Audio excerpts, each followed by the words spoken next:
परमेश्वरलाई धेरै धन्यवाद दिन चाहन्छौँ तपाईहरुको एकदमै महत्त्वपूर्ण उपस्थितिको लागि। हामी साप्ताहिक संगतिमा छौँ। हामी अबेर नगरिकन परमेश्वरको जीवित वचनमा हामी गइहाल्नेछौँ। हजुरहरूले हिब्रूको पुस्तक 1 अध्यायको 1 देखि 4 लाई पल्टाउनुहोस्। म पढिदिनेछु सबैजनाको लागि। प्राचीन कालमा हाम्रा पिता पुर्खाहरूसँग अगमवक्ताहरूद्वारा धेरै र विभिन्न किसिमले परमेश्वर बोल्नुभयो, तर यी आखिरी दिनहरूमा उहाँ आफ्ना पुत्रद्वारा हामीसँग बोल्नु भएको छ। पुत्रलाई नै उहाँले सबै कुराका उत्तराधिकारी नियुक्त गर्नुभयो। उहाँद्वारा नै समस्त सृष्टि रच्नु पनि भयो। उहाँ नै परमेश्वरको महिमाको प्रतिबिम्ब र परमेश्वरकै स्वभावको वास्तविक प्रतिरूप हुनुहुन्छ र सम्पूर्ण विश्वलाई आफ्नो शक्तिको वचनले सम्हाल्नुहुन्छ। पापको शुद्धि गर्नु भएपछि महिमित परमेश्वरको दाहिने बाहुलीपट्टि उच्च स्थानमा उहाँ विराजमान हुनुहुन्छ। जसरी उहाँले प्राप्त गर्नुभएको नाउँ स्वर्गदूतहरू भन्दा उत्तम छ, त्यसरी नै उहाँ तिनीहरू भन्दा अझ उच्च ठहरिनु भएको छ। वचन पढाइ र सुनाइमा परमेश्वरले हामी सबैलाई आशिष दिनुभएको होस्। परमेश्वरलाई धेरै धन्यवाद। हामी विभिन्न ठाउँहरूबाट यसरी जोडिएका छौँ। तपाईहरुको जिउँदो परमेश्वरको जिउँदो उपस्थिति र तपाईहरुको एकदमै उत्साहपूर्ण उपस्थितिको लागि हामी धेरै धन्यवाद दिन चाहन्छौँ। आजको वचनको शीर्षक मैले यसरी राखेको छु, परमेश्वर हामीसँग बोल्नुहुन्छ। तपाईको नजिकमा हुनुहुन्छ भने तपाईले एकअर्कालाई भन्नुहोस्, परमेश्वर हामीसँग बोल्नुहुन्छ। एकले अर्कालाई भन्नुहोस्। हामी एउटा शिक्षामा छैनौँ, हामी साप्ताहिक संगतिमा छौँ। आज शिक्षा भन्दा पनि हामी अलि प्रचार प्रकारले, अलि उत्साहित प्रकारले हामी अगाडि बढ्दैछौँ। साधारणतया तपाईहरु हामीलाई थाहा छ, अनि हिब्रूको पुस्तकको लेखक अहिलेसम्म उल्लेख गरिएको छैन र बाइबल विद्वानहरूले पनि यसको कतिजनाले पावललाई भन्छन् र कतिजनाले पावल होइन भन्छन्। जे जस्तो भए तापनि यो यस्तो समयमा हिब्रूको पुस्तक लेखिएको थियो जतिखेर रोममा भयंकर सतावटहरू थियो र 60 र 70 को बीचमा यो पुस्तक लेखिएको हो भन्ने कुरा धेरै बाइबलका विद्वानहरू र परमेश्वरका जनहरूले यो कुरा सहमत हुन्छन्। र यो भयंकर नेरोको भयंकर सतावटहरू, विशेष गरी म तपाईहरुलाई भन्दै गर्दाखेरि रोममा जब इसाईहरूका लागि सतावट र खेदोको समय आयो, रोममा नेरोको नेतृत्वमा नेरोले आफैले रोमलाई आगो लगाए, रोमका विभिन्न शहरमा आगो लगाए, तर यसको दोष चाहिँ क्रिस्चियनलाई लगाए। र क्रिस्चियन इतिहासलाई हेर्दाखेरि प्रियहरू, त्यतिखेरको सतावट सामान्य थिएन। कतिजनालाई तातो कराईमा फ्याकिन्थ्यो, कतिजनालाई सिंह र बाघहरू भोको हप्तौं दिनदेखि भोका र सिंह बाघहरूको बीचमा चाहिँ त्यसरी फ्याकिन्थ्यो। अनि एकदम भयंकर सतावटको बीचमा पनि यो पुस्तक लेखिएको र साधारणतया विशेष गरी अनि यो पुस्तक लेखिनका महत्त्वपूर्ण 4 वटा कारणहरू छन्। त्यसपछि हामी वचनको विस्तारमा जानेछौँ। अनि विशेष गरी हिब्रूहरू अर्थात् यहुदीहरूलाई अनन्त उद्धारको बारेमा फेरि एकचोटि सम्झना दिलाउनको लागि। यद्यपि येशूको बलिदानद्वारा सबै यहुदी र अन्य जातिहरू सबैलाई उद्धारको विषयमा सबैलाई थाहा थियो, तर त्यति यो समय यो हिब्रूको पुस्तक लेख्दै गर्दा अर्थात् हिब्रूको पुस्तकमा आउँदै गर्दाखेरि यो समयको परिधिमा आउँदै गर्दा कतिजना हिब्रूहरूले अर्थात् कतिजना यहुदीहरूले साँचो अनन्त परमेश्वर उद्धारको सम्झना अर्थात् उद्धारलाई बिर्सिसकेका थिए। साँच्चै के येशू नै मुक्तिदाता हुनुहुन्छ भनेर कतिजनालाई शंका पनि उत्पन्न भइसकेको थियो। जे जस्तो भए तापनि तर यतिखेर चाहिँ साँचो अनन्त उद्धारकर्ता येशू नै हुनुहुन्छ भनेर सम्झना दिलाउनको लागि। दोस्रो कुरा चाहिँ ख्रीष्ट येशूमा अनगिन्ती आशिषहरू छन्, धेरै आशिषहरू छन्। तेस्रो कारण यो लेखिनुको कारण थियो कि दुःख कष्टमा पनि स्थिर भएर रहनु र अहिलेको परिस्थिति पनि दुःख कष्टमा स्थिर भएर। चौथो महत्त्वपूर्ण कुरा, यदि हामीले जानी जानी पाप गर्यौं भने तपाईं र मलाई भयंकर अनि अनन्त कुण्डमा हामी फालिन सक्छौं। जुन कुरा चाहिँ हामी हिब्रू 10 अध्यायमा पनि हामी पाउँछौं। 10 अध्यायको 26, 27, 28 तिर यो कुराहरू पाउँछौं। फेरि पनि एकपटक हिब्रू यहुदीहरू जसले येशू नै मुक्तिदाता हुनुहुन्छ भनेर चिन्न र जान्न र विश्वास गरिसकेका थिए र उनीहरूको बीचमा फेरि पनि के आएको थियो? शंका उपशंका आएको थियो। के साँच्चीकै येशू नै मुक्तिदाता हुनुहुन्छ त? के बाटो सत्य र जीवन येशू नै हुनुहुन्छ भनेर हिब्रू अर्थात् यहुदीहरूले के गरेका थिए? त्यतिखेर शंकाको दृष्टिकोण उनीहरूमा आएको थियो। किनकि कारण के थियो? भयंकर सतावट, यति गाह्रो सतावट कि यही सतावटकै बीचमा रोममा येशूका 12 प्रेरितहरू मध्ये महत्त्वपूर्ण प्रेरित पत्रुसलाई टाउको माथि र खुट्टा तल पारेर क्रुसमा पनि टाँगिएको थियो प्रियहरू। एकदम भयंकर सतावट थियो। दोस्रो कुरा, येशू ख्रीष्टमा अनगिन्ती आशिषहरू छन्। पहिलो आशिष तपाईँ र हामीलाई दैनिक जीवनमा आनन्द र शान्ति परमेश्वरले दिनुभएको छ। हामी विगतका केही परिस्थितिहरूमा भयंकर एकदमै धेरै कठिन थियो। यहाँनिर पास्टर तिमोथी लगायत हामी धेरैजना यसको जिउँदो साथी छौँ। पास्टर डेभिडको खाइलाग्दो उमेरको छोरीलाई हामीले गुमायौँ। आमालाई कोरोना जितेर चितवनमा जानुभयो। यति भयंकर कष्टको घडीमा यद्यपि पास्टर तिमोथी म लगायत हामी आफैलाई पनि भयंकर ठुलो जोखिम थियो। एकातिर कोरोना भाइरस हामीलाई पो सर्ने हो कि भन्ने जोखिम थियो, अर्कोतिर चाहिँ पारिवारिक एकदमै पीडाको समय थियो। पास्टर किरण जो पास्टर तिमोथीको भाउजू पनि हुनुहुन्छ, उहाँलाई पनि पीडा थियो। हाम्रो सबै परिवारहरू लाइफ इन्टरनेसनल मण्डललाई पनि धेरै पीडाहरू थियो। तर त्यो बीचमा पनि हामीलाई परमेश्वरले के गर्नुभयो, दुःख कष्टमा पनि अझै तयार रहन, अझै सान्त्वना दिनुभयो प्रियहरू।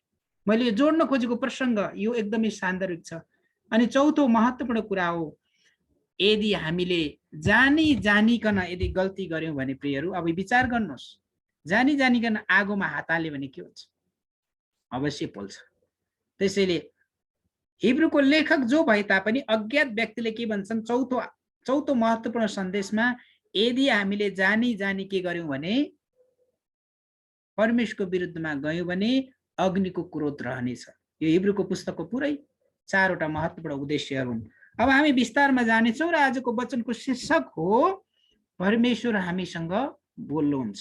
स्पष्ट लेखिएको छ, प्राचीन कालमा हाम्रा पिता पुर्खाहरूसँग अगमवक्ताहरूद्वारा धेरै र विभिन्न किसिमले परमेश्वर बोल्नुभयो। यद्यपि येशूको जन्मको बारेमा अन्तिम भविष्यवाणी गर्ने बप्तिस्मा दिने योहन्ना द्वारा प्रभु बोल्नुभयो। पुरानो करारमा येशूको भविष्यवाणीको बारेमा 300 भन्दा बढी हामी भविष्यवाणी देख्छौँ र येशूको आगमन हुनेछ, मुक्तिदाताको आगमन हुनेछ भन्ने कुरा पहिलो भविष्यवाणी हामी कहाँ देख्छौँ? उत्पत्ति 3:15 मा। प्राचीन समयमा, पहिलेको समयमा परमेश्वर अगमवक्ताहरूद्वारा बोल्नुभयो। अब परमेश्वरको द्वारा बोल्नुहुन्छ हेर्नुहोस् 2 नमा। तर यी आखिरी दिनहरूमा उहाँ आफ्ना पुत्रद्वारा हामीसँग बोल्नु भएको छ। पुत्रलाई नै उहाँले सबै कुराका उत्तराधिकारी नियुक्त गर्नुभयो। उहाँद्वारा नै समस्त सृष्टि पनि भयो। अब जसले येशूलाई मुखले स्वीकार हृदयले विश्वास गरेका छन् भने तिनीहरू परमेश्वरका सन्तान हुन्छन्। तपाईँ र हामी पनि परमेश्वरका सन्तान हो र येशूद्वारा परमेश्वर बोल्नुभयो। जुन परमेश्वरको वचन तपाईँ र मेरो हातमा छ। योहन्ना 1:1 भन्छ, आदिमा वचन हुन्थ्यो, वचन नै परमेश्वर हुन्छ। योहन्ना 1:14 मा वचन देहमा आउनुभयो, शरीरमा आउनुभयो, जो चाहिँ पिताबाट आउनुभएको पुत्र येशू हुनुहुन्छ। त्यसैले येशूद्वारा बोल्नुभएको वचन आज तपाईँ र हामीलाई परमेश्वरले सन्तान बनाउनु भएको छ। आज तपाईँ र मद्वारा पनि परमेश्वर बोल्नुहुन्छ। कसरी? पहिलो कुरा, पवित्र क्रिस्चियनजनहरूद्वारा। पवित्र क्रिस्चियनजनहरू भनेको को हो? अगुवा पास्टरहरूद्वारा, जसले परमेश्वरको स्पिरिटमा प्रतिनिधित्व गर्नुहुन्छ, परमेश्वरको महिमाको काम गर्नुहुन्छ, परमेश्वरको राज्य विस्तारको काम गर्नुहुन्छ, परमेश्वरमा धेरै मानिसलाई डोर्याउने काम हुन्छ। दोस्रो चाहिँ तपाईँ र मेरो हातमा छ परमेश्वरको जीवित वचन। पवित्र वचनद्वारा पनि परमेश्वर बोल्नुहुन्छ। किनकि परमेश्वरले तपाईँ र मलाई वचनको प्रकाश दिनुहुन्छ।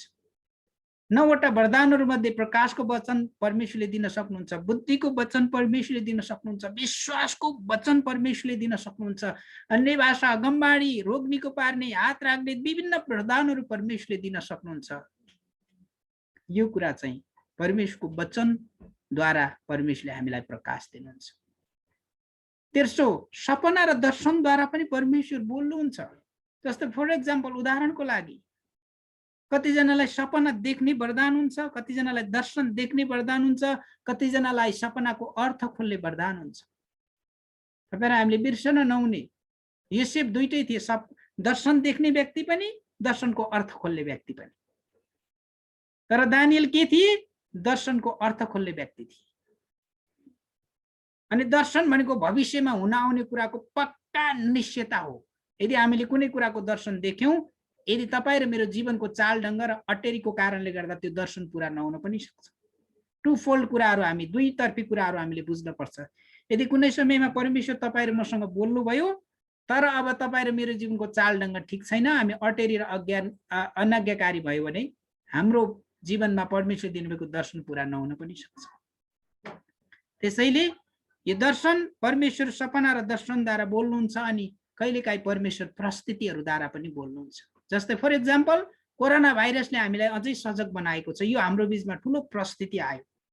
जस्तै सिन्धुपाल्चोकको मेलम्चीमा जुन पास्टरसँग मेरो कन्ट्याक्ट हुँदाखेरि उहाँको घर चार तलाको घर चाहिँ पुरै पुरिएको छ, बालुवामा परिणत भएको छ।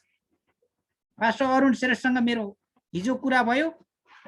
एकदमै कठिन र दर्दनाक अवस्था छ अनि परिस्थितिहरूद्वारा पनि परमेश्वर अबका दिनहरूमा तिमीहरू सजग रहन पर्छ। परमेश्वरले हामीलाई त्यो ज्ञान बुद्धि दिनुहुन्छ प्रियहरू। अनि महत्त्वपूर्ण कुरा उहाँ नै परमेश्वरको महिमाको प्रतिबिम्ब र परमेश्वरको स्वरूपको वास्तविक प्रतिरूप हुनुहुन्छ र सम्पूर्ण विश्वलाई आफ्नो शक्तिको वचनले सम्हाल्नुहुन्छ, किनकि येशू नै सृष्टिकर्ता हुनुहुन्छ। त्यही कारणले गर्दा परमेश्वर आज तपाईँ र मसँग बोल्नुहुन्छ। जो परमेश्वर तपाईँ र मेरो परमेश्वर हुनुहुन्छ, जो परमेश्वरले तपाईँ र हामीलाई आमाको गर्भदेखि रच्नुभयो। आज तपाईँ र मलाई प्रश्न होला, ओ साँच्चीकै परमेश्वर मसँग बोल्नुहुन्छ? पहिलो कुरा चाहिँ के गर्नुहुन्छ? यूहन्ना 1:1 वचन नै येशू हुनुहुन्छ।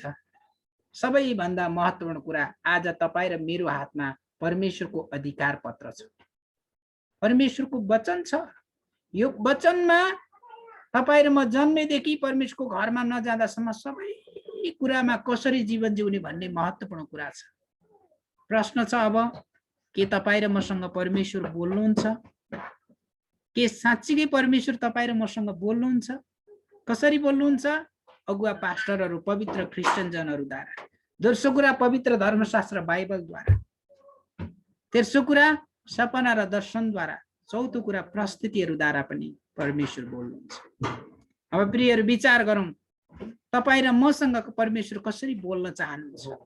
त्यति मात्र होइन, कहिलेकाहीँ हामी प्रार्थना गर्दाखेरि कुनै व्यक्तिको बारेमा परमेश्वरले के गर्नुहुन्छ? पृथ्वी र स्वर्गलाई कनेक्सन सम्बन्धमा ल्याउनुहुन्छ। परमेश्वरले पृथ्वी र स्वर्गलाई के गर्नुहुन्छ? सम्बन्धमा ल्याउनुहुन्छ। स्वर्ग र पृथ्वीको मिलन हुन्छ आराधनामा। कहिलेकाहीँ वचन बोल्दै गर्दाखेरि परमेश्वरले हामीलाई प्रकाश दिनुहुन्छ। कहिलेकाहीँ वचन बोल्दै गर्दा परमेश्वरले कहिलेकाहीँ हामी मानिसहरूको अनुहार पनि देखाइदिन सक्नुहुन्छ। मैले हिजो एकजना व्यक्तिको बारेमा परमेश्वरले यस्तो प्रकारको पनि अभिषेक र अच्छा प्रकारको वरदान दिनुहुन्छ। परमेश्वरले कतिजनाको आफ्ना जनहरूद्वारा नामै काटेर पनि बोलाउनुहुन्छ। भाइ तपाईँ यो ड्रेस लगाएको, यो कपडा लगाएको भाइको जीवनमा केही समस्या छ, तपाईँ अगाडि आउनुहोस्। धेरै वर्ष अगाडि, 10 वर्ष अगाडि म पास्टर सेवकाईमा थिएँ। एकजना प्रचारक आउनुभएको थियो, इङ्ग्लिस सङ्गतिमा म पनि थिएँ। अनि त्यो प्रचारकले कहिले पनि त्यो भाइलाई भेटेको छैन, तर यो निलो कपडा लगाउने भाइको नाम यो हो, तपाईँ अगाडि आउनुहोस्। म अचम्मै छक्कै परेँ, किनकि म सेवकाईमा भर्खरै 3 वर्ष मात्रै भएको थियो म परमेश्वरको सेवकाईको लागि। त्यसैले प्रियहरू आज तपाईँ र मसँग परमेश्वर बोल्नुहुन्छ, किनकि कारण एउटै हो। किन बोल्नुहुन्छ? तपाईँ र हामीलाई परमेश्वरले आफ्नै स्वरूप र प्रतिरूपमा सृष्टि गर्नुभएको। परमेश्वर बोल्ने कारण, परमेश्वरले तपाईँ र मलाई दुईटा कारण मात्रै बताउन चाहन्छु। एउटै आफ्नै स्वरूप र प्रतिरूपमा सृष्टि गर्नुभएको। दोस्रो कुरा परमेश्वरले आदमलाई सृष्टि गरिसकेपछि नाकमा जीवनको सास हालिदिनु भयो अनि मानिस जीवित प्राणी भयो। नाकमा जीवनको सास हालिदिनु भयो भन्ने जुन वाक्यांश छ त्यो चाहिँ हिब्रू भाषामा रुवा भन्छ। रुवाको अर्थ स्पिरिट, आत्मा हालिदिनु भयो। हामी मन भावना र इच्छामा परमेश्वर जस्तै छौँ कि आज तपाईँ र हामी साँच्चीकै तपाईँ र मेरो जीवनमा परमेश्वर बोलिराख्नु भएको छ। विगतका धेरै परिस्थितिहरूद्वारा पनि परमेश्वर हाम्रो जीवनमा बोल्नुहुन्छ र अनि भन्नुहुन्छ, मैले तिमीलाई आफ्नै स्वरूप र प्रतिरूपमा सृष्टि गरेको हुँ। र दोस्रो कुरा मैले मेरो आत्मा अर्थात् स्पिरिट रुवा हालिदिएको छु। हजुरहरू मध्ये एकजनाले पढिदिनुहोस् न तेस्रो कुरा। यशाया अगमवक्ताले तपाईँ र मेरो बारेमा के भन्नुहुन्छ जब तपाईँ र हामी यो बुझ्छौँ। यशाया 64 को 8 पद पढिदिनुहोस् त। यशाया 64 को 8 पद।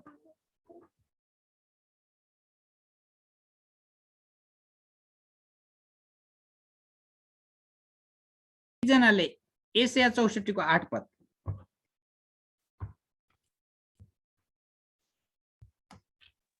पढिदिनुहोस् एकजनाले। उहाँले भन्नुभयो, निश्चय नै यी मेरा प्रजा हुन्, ती छोराहरू जसले मलाई धोका दिने छैनन्। यसैले उहाँ तिनीहरूका मुक्तिदाता हुनुभयो। आमेन। हुन्छ, धेरै धन्यवाद। एकजनाले यशाया 64 को 8 पद। 63 को रहेछ। हुनुहुन्छ। परमेश्वरलाई धेरै धन्यवाद भएको। हाम्रो बीचमा आदरणीय पास्टर गोपालले पढिदिनु भयो, धेरै धन्यवाद। फेरि एकचोटि पढ्ने छु। तापनि हे परम प्रभु, तपाईँ हाम्रा पिता हुनुहुन्छ, हामी माटो हौं र तपाईँ चाहिँ कुमाले हुनुहुन्छ। हामी सबै तपाईँकै हातका कार्यहरू हौं। प्रियहरू, यशाया अगमवक्ताले के भन्छ? तापनि गल्ती, भूल, पाप, अधर्म, परमेश्वरको विरुद्धका कुराहरू गरे तापनि हे परम प्रभु, तपाईँ हाम्रा पिता हुनुहुन्छ। अनि त्यसको साथसाथै हामी सबै तपाईँकै हातका कार्य के रे, हामी माटो हौं र तपाईँ चाहिँ कुमाले हुनुहुन्छ। हामी सबै तपाईँकै हातका कार्यहरू हौं। हेर्नुहोस्, किन परमेश्वर पिता हुनुहुन्छ, हामी पिताका छोराछोरीहरू हौं। जसरी पिताले छोराछोरीसँग बातचित गरे जस्तै गरी पिता पनि तपाईँ र मसँग, हामी उहाँका छोराछोरीहरू हौं, हामीसँग बातचित गर्न चाहनुहुन्छ। अनि अर्को कुरा के भनेको छ? हामी माटो हौं, तपाईँ कुमाले हुनुहुन्छ। भक्तपुरमा म जहाँ बसिराखेको छु, पर वंश गोपाल भन्ने ठाउँमा माटोको भाँडाहरू बनाउने काम गरिन्छ। हेर्नुहोस् है, त्यो माटोको भाँडाहरू बनाउँदा कुमालेले यस्तो प्रकारले बनाउँछ है, बिग्रियो भने फेरि बनाउँछ। तर प्रियहरू, हामी कहिलेकाहीँ हाम्रो जीवनको चालढङ्गमा अगाडि बढ्दै गर्दा कहिलेकाहीँ गल्ती, भुल, पाप, अधर्म गरे तापनि यदि परमेश्वरको चरणमा हामी गयौँ भने परमेश्वरले फेरि हामीलाई निर्माण गर्नुहुन्छ। हामी सबै तपाईँका हातका कार्यहरू हौं। परमेश्वर हामीसँग बोल्नुहुन्छ, कारण उहाँ तपाईँ र मेरो पिता हुनुहुन्छ। पिताले आफ्ना छोराछोरीसँग, एउटा बुवाले आफ्ना छोराछोरीसँग बोल्न मन पराउनुहुन्छ। र एउटा स्वर्गीय पिता आज 4 किसिमले बोल्नुहुन्छ। फेरि पनि निचोडको रूपमा पवित्र क्रिस्चियनजनहरूद्वारा, अगुवा पास्टरहरूद्वारा। दोस्रो कुरा परमेश्वरको वचन, पवित्र धर्मशास्त्र बाइबलद्वारा। तेस्रो कुरा सपना र दर्शनद्वारा। चौथो कुरा प्रस्तुतिहरूद्वारा पनि परमेश्वर बोल्नुहुन्छ। प्रिय, एकचोटिको कुरा हो, यस्तो प्रस्तुति परमेश्वरले निम्त्याउनु भयो। 2008 को कुरा हो। म बसको यात्रामा आउँदै थिएँ। बसको यात्राबाट आउँदै गर्दाखेरि परमेश्वर मसँग बोल्नुभयो, सिमन त्यहाँ एउटा प्रस्तुति खडा हुँदैछ, तिमी त्यो बाटो नजाऊ। नभन्दै म त्यो बाटो गएन। प्रिय, अर्को बाटोमा आउँदै गर्दाखेरि त्यहाँ ट्रक र मोटरसाइकल एक्सिडेन्ट भएको थियो। सायद म अटेरी गरेर आएको भए सायद म पनि दुर्घटनामा पर्थ्यो होला। यी यस्ता प्रस्तुतिहरूद्वारा पनि परमेश्वर बोल्नुहुन्छ। कोरोनाको भयावह परिस्थितिहरू छ, देशमा एकदमै कठिन अवस्था छ, राजनीति अस्थिरता छ। यस्तो अवस्थाहरूमा पनि मण्डली परिवार हामी जतिजना छौँ नि, हामी यहाँनिर म सहित 18 जना छौँ। हामी सबै परमेश्वरको मण्डलीहरू हौँ। त्यो भएको कारणले गर्दाखेरि हामी परमेश्वरको चरणमा यो समय हामी गएका छौँ। हामी परमेश्वरलाई धेरै धन्यवाद दिन चाहन्छौँ। र आखिरी दिनहरूमा परमेश्वर अगमवक्ताहरूद्वारा बोल्नुभयो। यी दिनहरूमा परमेश्वर आफ्नो पुत्र येशूद्वारा, जो पुत्र स्वर्गमा विराजमान हुनुहुन्छ, त्यो पुत्र आदिमा वचन हुनुहुन्थ्यो, आज परमेश्वर पवित्र धर्मशास्त्रद्वारा हामीसँग बोल्नुहुन्छ। त्यसको साथसाथै यो एकदमै व्यवहारिक कुरा, पवित्र क्रिस्चियन जनहरूद्वारा, अगुवा पास्टरहरूद्वारा, परमेश्वरको वचनद्वारा, प्रस्तुतिहरूद्वारा अनि सपना र दर्शनद्वारा परमेश्वर बोल्नुहुन्छ। आउनुहोस् हामी छोटो प्रार्थना गरौँ। प्रभु, हामी तपाईँ परमेश्वरलाई यो समय धन्यवाद धन्यवाद धन्यवाद दिदछौँ। हिब्रू 1 अध्यायबाट हामीले जे कुरा सिकेका छौँ, तपाईँ हामीसँग निरन्तर रूपमा बातचित गर्न र बोल्न चाहनुहुन्छ प्रभु। आजको संगतिको लागि हामी तपाईँ परमेश्वरलाई धेरै धन्यवाद दिन्छौँ। सबै कुराको लागि तपाईँ प्रभुको महिमा, प्रशंसा, आदर, इज्जत भएको होस्। येशू प्रभुको नाममा आमेन।